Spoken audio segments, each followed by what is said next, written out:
কাঁকড়াখুলি হুগলি জেলার ধনিয়াখালী ব্লকের অন্তর্গত এক শান্ত সরল গ্রাম হলো এই কাঁকড়াখুলি গ্রাম।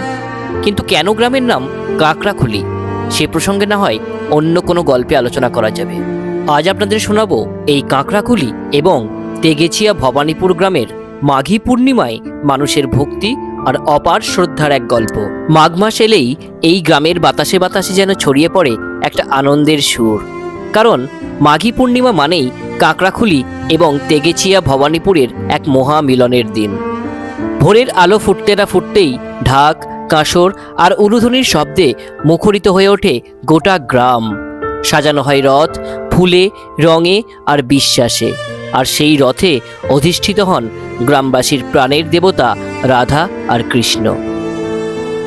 এছাড়াও এই গ্রামে রয়েছে প্রায় 350 বছরের পুরাতন টেরাকোটার কাজের এক অসাধারণ মন্দির।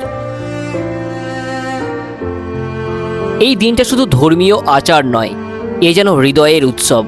বয়সের ভেদাভেদ ভুলে ধর্ম বর্ণের প্রাচীর টপকে সবাই একসাথে টানে রথের দড়ি। কেউ প্রসাদ বিতরণ করে, কেউ পথ ঝাড় দেয়, কেউ আবার চোখ ভরা আনন্দ নিয়ে শুধু তাকিয়ে থাকে এই দৃশ্যের সাক্ষী হতে।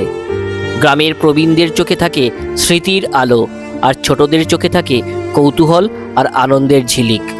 রাধাকৃষ্ণের রথযাত্রা যেন সবাইকে এক সুতোয় বেঁধে ফেলে।